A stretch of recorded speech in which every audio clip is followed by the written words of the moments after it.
Lights on, we're ready, feel the sound. Future starts right here, right now. Ideas are rising, breaking through. This is the moment, this is the move. Hands up, together we stand.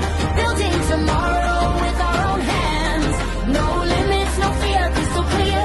World class innovators born here.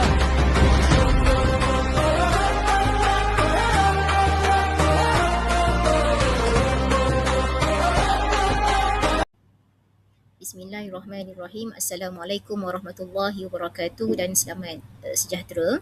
Saya Zuriani binti Abdul Karim, merupakan pensyarah dari Kolej Vocational Kelang, ingin membentangkan inovasi bertajuk Kaedah Situasi Berbantukan Kad Situasi dalam meningkatkan kemahiran menjawab soalan kebat bahasa Melayu.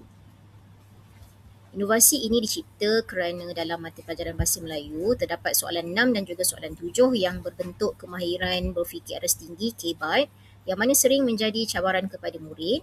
Berdasarkan pemerhatian saya sendiri semasa proses PDP dijalankan, sebahagian murid didapati tidak memahami kehendak soalan serta kurang mampu mengemukakan jawapan yang tepat dan tersusun. Murid juga menghadapi masalah dalam membina ayat yang mana ayat mereka tidak gramatis dan juga tidak teratur sehingga menyebabkan isi jawapan mereka menjadi berterabur dan juga sukar difahami. Pelajar menghadapi kesukaran menjawab soalan kebat kerana jawapan mereka terlalu ringkas, kurang nilai murni dan juga tiada huraian. Objektif inovasi untuk meningkatkan kemahiran menjawab soalan pendapat, menyerapkan nilai murni dalam penulisan dan juga membina lengkap dan matang. Kumpulan sasaran terdiri daripada 2 orang pelajar 2 SVM semester 3, Program Teknologi Pengesanan Industri.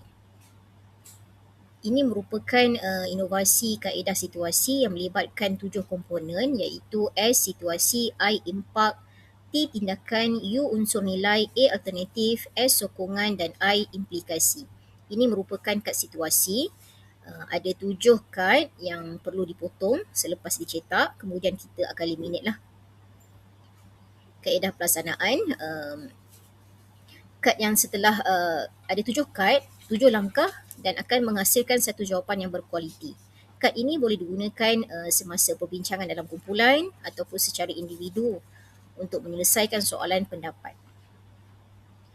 Kos penghasilan kad situasi ini adalah rendah dan sangat berpatutan kerana kebanyakan bahan menggunakan sumber sedia ada serta aplikasi digital percuma. Kad situasi dicetak menggunakan kertas biasa atau kertas warna dan penggunaan AI turut membantu menghasilkan bahan yang menarik tanpa melibatkan kos yang tinggi. Saya sendiri cetak di koperasi kolej dengan anggaran kos keseluruhan adalah RM4 sahaja. Saya lampirkan eviden hasil kerja murid, 2 orang murid iaitu murid A dan juga murid B. Kemudian ini adalah perbandingan markah murid, ada peningkatan antara 1 markah dan juga 2 markah yang mana keseluruhan markah untuk kebat ini adalah 4 markah. Saya menerima maklum balas secara temu bual berkaitan dengan keberkesanan inovasi ini yang mana murid A menyatakan bahawa penggunaan kad situasi membantu mereka memahami kehendak soalan kebat dengan lebih mudah dan jelas dan seronok apabila digunakan secara perbincangan dalam kumpulan. Manakala murid B pula menyatakan bahawa dia mudah untuk mengembangkan isi, memberikan huraian serta mengaitkan nilai-nilai murni dalam jawapan.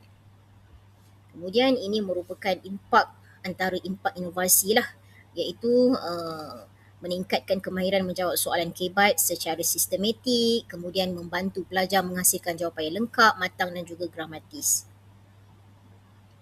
Inovasi ini boleh disebarluaskan dan juga boleh mempunyai potensi komersial kerana bahan ini mudah digunakan, fleksibel dan juga sesuai diaplikasikan dalam pelbagai tahap pembelajaran bahasa Melayu. Selain itu, inovasi ini juga berpotensi untuk dikomersialkan dalam bentuk kit pembelajaran, modul kebat, kad interaktif dan bahan digital yang boleh digunakan oleh guru serta pelajar. Cadangan penambahbaikan antaranya ialah memperluaskan penggunaan kad situasi kepada pelbagai topik bahasa Melayu seperti karangan, ulasan dan juga rumusan. Secara keseluruhannya, inovasi situasi berjaya membantu meningkatkan kemahiran pelajar dalam menjawab soalan kemahiran berfikir aras tinggi, kebat, bahasa Melayu secara lebih sistematik, tersusun dan juga berkesan.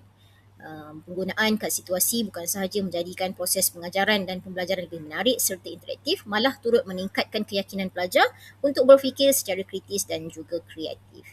Itu saja daripada saya.